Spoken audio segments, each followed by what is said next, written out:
नमस्कार बच्चों, एक बार फिर हम आपके सामने एक नया वीडियो लेकर उपस्थित हुए हैं। जैसे कि हमने हमारी लास्ट क्लास में आपको बताया था, हम उद्योगों के बारे में चर्चा कर रहे थे और लास्ट क्लास में हमने उद्योगों की परिभाषा बताई थी।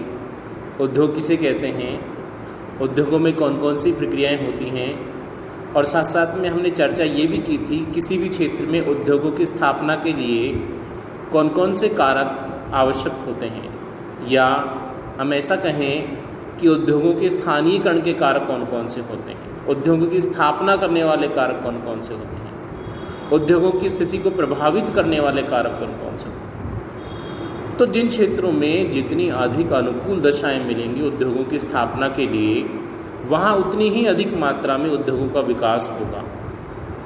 इसके विपरीत जिन क्षेत्रों में जितनी कम अनुकूल दशाएं मिलेंगी, वहाँ पे उद्योगों का विकास भी पर्याप्त मात्रा में नहीं हो पाएगा। अब यहीं से हम देखिए कि ऐसे क्षेत्र जहाँ बहुत ज़्यादा मात्रा में उद्योगों के विकास के लिए अनुकूल दशाएं पाई जाती हैं, वहाँ बहुत सारे उद्योगों का विकास हो जाता है और छोटे क्षेत्र में ही अनेक प्रकार के उद्योगों की स्थिति हमें देखने को मिलती है। तो यहीं से हमारा एक नया टॉपिक निकल के आता है कि औद्योगिक प्रदेश किसे कहते हैं, औद्योगिक प्रदेश क्या होता है, औद्योगिक प्रदेश कैसे बनते हैं।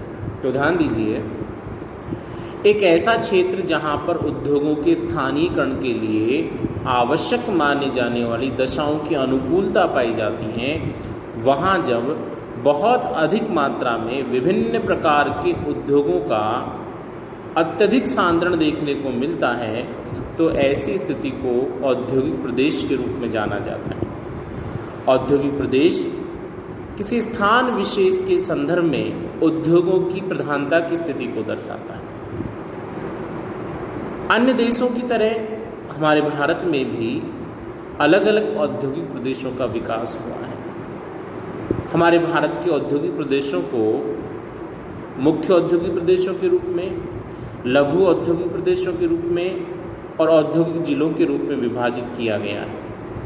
इन तीनों में से सबसे महत्वपूर्ण जो है वो औद्योगिक प्रदेश है। इसको हम कह सकते हैं मुख्य औद्योगिक प्रदेश। तो भारत के अंदर जो मुख्य औद्योगिक प्रदेश मिलते हैं वो कौन कौन से मिलते हैं। आपके सामने स्लाइड पे भारत के मुख्य औद्योगिक प्रदेश दिखाए गए हैं, लघु औद्योगिक प्रदेश दिखाए गए हैं और भारत के औद्योगिक जिलों को भी दिखाया गया है।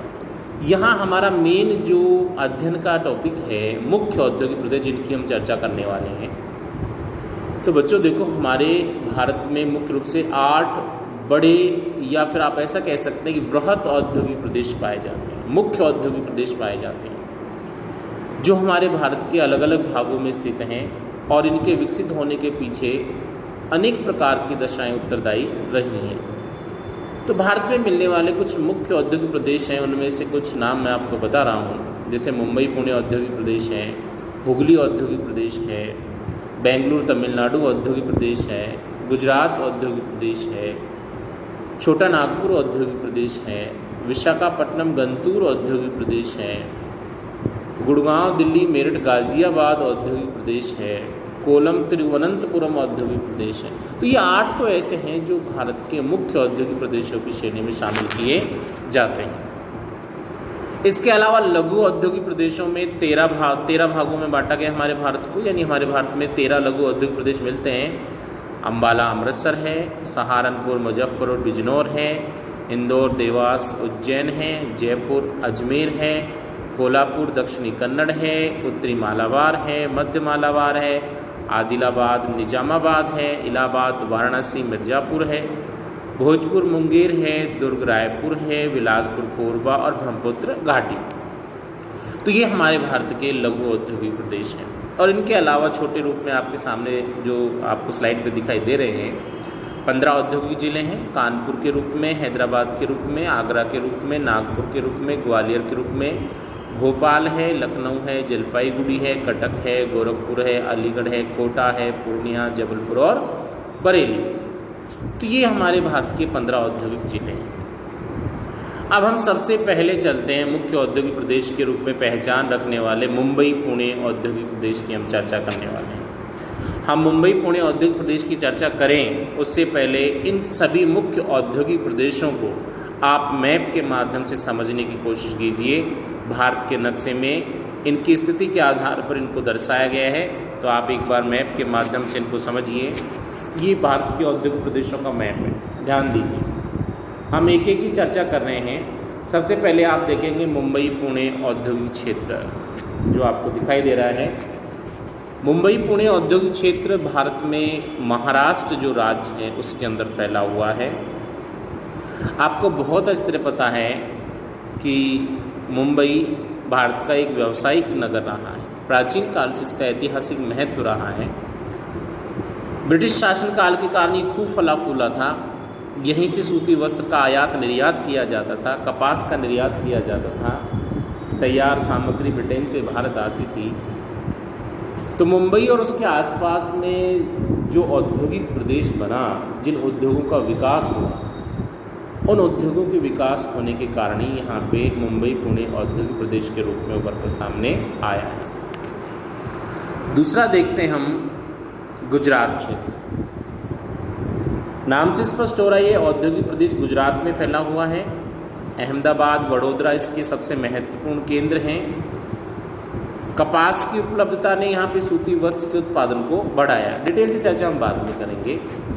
आपको एक और दिखाई दे रहा है, यहाँ पे देखिए गुरुग्राम, दिल्ली, मेरठ, गाजियाबाद प्रदेश। ये उत्तरी भारत का औद्योगिक प्रदेश है और ये स्वच्छंद उद्योगों के लिए अपनी पहचान रखता है। भारत में स्वच्छंद उद्योगों के लिए जो औद्योगिक प्रदेश जाना जाता है उसमें गुरुग्राम, दिल्ली, मेरठ का नाम सबसे ऊपर आता है। छोटा नागपुर भारत के पूर्वी भाग में छोटा नागपुर का औद्योगिक प्रदेश है और आपको बहुत से अच्छी तरह पता है बच्चों, ये छोटा नागपुर का जो पठार है वो भारत में खनिजों का सबसे बड़ा भंडार गृह है। तो खनिजों की स्थिति होने के कारण इस औद्योगिक प्रदेश का यहाँ पे विकास हुआ है। डिटेल से चर्चा बाद में करेंगे क्या क्या होता है इसके अंदर। इसी के सारे भारत के पूर्वी तटीय भाग में आप देख रहे हैं हुगली औद्योगिक प्रदेश। पश्चिम बंगाल राज्य में हुगली नदी के किनारे कोलकाता, हावड़ा है, इसकी धुरी के रूप में देखने को मिलते हैं। तो ये हुगली औद्योगिक प्रदेश है जिसकी हम चर्चा आगे जाके करने वाले हैं। दक्षिणी भारतीय राज्यों तमिलनाडु और कर्नाटका, इन दोनों राज्यों में एक औद्योगिक प्रदेश हमें देखने को मिलता है, बेंगलोर तमिलनाडु औद्योगिक प्रदेश। और इस औद्योगिक प्रदेश की जो पहचान है वो इंजीनियरिंग उद्योग के लिए, टेक्नोलॉजी उद्योग के लिए, वायुयान निर्माण उद्योग के लिए इसे विशेष रूप से जाना जाता है। चर्चा इसकी भी हम बाद में विस्तार से करेंगे।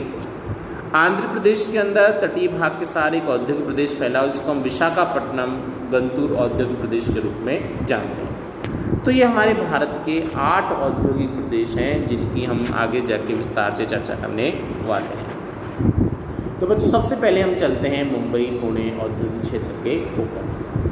थोड़ी देर पहले मैं आपको बता रहा था कि भारत के पश्चिमी भाग, महाराष्ट्र राज्य का जो तटीय भाग है, वहाँ भारत की व्यावसायिक राजधानी जिसको आप कहें, व्यापारिक राजधानी जिसे आप कहें, मुंबई देखने को मिलती है। आपको बहुत अच्छी तरह पता है मुंबई द्वीप पर बसा हुआ एक शहर है।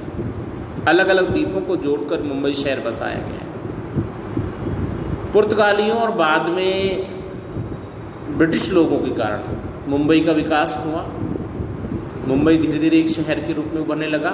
इसकी प्राचीन पहले से ही पत्तन के रूप में महत्वपूर्ण स्थिति थी। यहाँ से सामान का आयात निर्यात किया जाता था।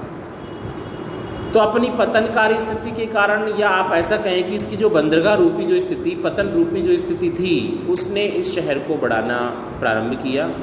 इसका धीरे धीरे विकास होता गया और वहीं से यहाँ धीरे धीरे अनेक प्रकार के उद्योगों का विकास होने लगा।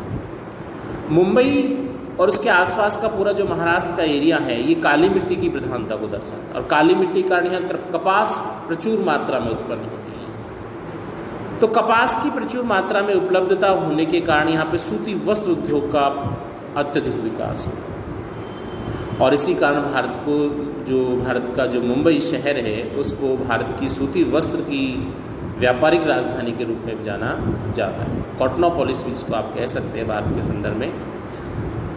सूती वस्त्र उद्योग के अलावा आपको बहुत अच्छे से पता है मुंबई को भारत की अलका नगरी कहते हैं। यहाँ फिल्म उद्योग विकसित हुआ है। भारत की माया नगरी कहा जाता है, भारत की सपनों की नगरी मुंबई को कहा जाता है। तो फिल्म उद्योग है जिसको आप बॉलीवुड के रूप में जानते हैं, तो बॉलीवुड से संबंधित जितनी भी चीज़ें हैं या फिल्म उद्योग यहाँ पर्याप्त मात्रा में विकसित हुआ है। इस मुंबई के तटीय भागों के सहारे बॉम्बे हाई क्षेत्र मिलता है। अब तटीय जो क्षेत्र मिलते हैं वहाँ खनिज तेल की प्रधानता पाई जाती है, तो खनिज तेल का दोहन किया जाता है, तो पेट्रोलियम उद्योग भी यहाँ विकसित हुए हैं। इसके अलावा पेट्रोल पर आधारित विभिन्न प्रकार के उत्पाद उद्योग यानी पेट्रोलियम उत्पाद उद्योग विशेष रूप से यहाँ देखने को मिलते हैं। कृत्रिम रबर मान लो, रेशम मान लो, या फिर हम ऐसा कहें कि विभिन्न प्रकार के पॉलिस्टर रूपी जो वस्त्र हैं वो मान लो। ऐसे उद्योग, नायलॉन उद्योग है, रबड़ उद्योग है, और इसके साथ साथ में आप देखेंगे पेंट वार्निश उद्योग है, इलेक्ट्रॉनिक उद्योग है। ये इस औद्योगिक पेटी में अधिक मात्रा में विकसित हुए हैं। साथ साथ में विभिन्न प्रकार की औषधि संबंधी जो उद्योग हैं वो भी मुंबई पुणे औद्योगिक प्रदेश में विकसित हुए हैं। तो ये मुंबई पुणे औद्योगिक प्रदेश के कुछ प्रमुख उद्योग थे जो इसमें देखने को मिलते हैं। अब ये जो उद्योग हैं कहाँ कहाँ फैले हुए हैं, मुंबई पुणे औद्योगिक बेल्ट जो है उसके कौन कौन से शहरों में फैले? तो देखो सबसे बड़ा जो केंद्र है वो तो मुंबई है। मुंबई के अलावा पुणे है, सतारा है, नासिक है, वर्धा है, अकोला है, नागपुर है, शोलापुर है, कोल्हापुर है। ये सारे ऐसे क्षेत्र हैं जहाँ पर औद्योगिक उद्योगों की स्थापना बहुत अधिक मात्रा में हुई है। इसके अलावा यदि हम देखें कि रत्नागिरी है, रेड्डी है, जलगांव है, ये भी ऐसे क्षेत्र हैं जहाँ पे कुछ उद्योगों का विकास हुआ है। तो मुंबई पुणे औद्योगिक प्रदेश आप ऐसा कह सकते हैं कि सभी प्रकार के उद्योगों का मिला जुला सा क्षेत्र के रूप में हमें देखने को मिलता है। वर्तमान में इस औद्योगिक प्रदेश का जो विस्तार है वो धीरे धीरे मुंबई से गुजरात की ओर बढ़ता जा रहा है। क्यों बढ़ता जा रहा है, इसके पीछे कुछ कारण हैं। देखिए, एक तो मुंबई का जो मुंबई शहर है उसने महानगरी रूप धारण कर लिया, तो यह धीरे धीरे भूमि का मूल्य बढ़ता जा रहा है। दूसरा, जनसंख्या घनत्व बढ़ता जा रहा है, विभिन्न प्रकार की पर्यावरणीय समस्याएं यहाँ उत्पन्न हो रही हैं। इन सभी चीज़ों को ध्यान में रखते हुए धीरे धीरे इस औद्योगिक पेटी से उद्योगों का विकास गुजरात औद्योगिक पेटी की हो रहा है, क्योंकि इसकी तुलना में वहाँ पे भूमि का मूल्य भी कम मिलता है, उद्योगों के लिए आवश्यक दशाएं भी अनुकूल मिलती है, श्रम भी सस्ता मिल रहा है। जबकि मुंबई में श्रमिकों की उपलब्धता कठिनाई से होती है, या फिर हम ऐसा कहें कि श्रमिक अधिक मूल्य पर महंगा श्रम मिलता है। तो गुजरात की ओर सस्ते श्रमिकों की व्यवस्था होने के कारण धीरे धीरे मुंबई पुणे औद्योगिक पेटी जो है गुजरात औद्योगिक पेटी की ओर खिसकती जा रही है। साथ में ही गुजरात के अंदर पर्याप्त मात्रा में जो पेट्रोलियम के भंडार मिले हैं, उन्होंने भी इस औद्योगिक पेटी को, मुंबई वाली जो औद्योगिक पेटी उसको अपनी ओर खींचना चालू कर दिया है। तो पेट्रोलियम संबंधित उत्पादों का धीरे धीरे मुंबई पुणे औद्योगिक पेटी का विस्तार गुजरात की ओर बढ़ता जा रहा है। तो ये भारत की एक औद्योगिक पेटी थी जिसको हम किसके नाम जानते हैं, मुंबई पुणे औद्योगिक पेटी के रूप में जानते हैं।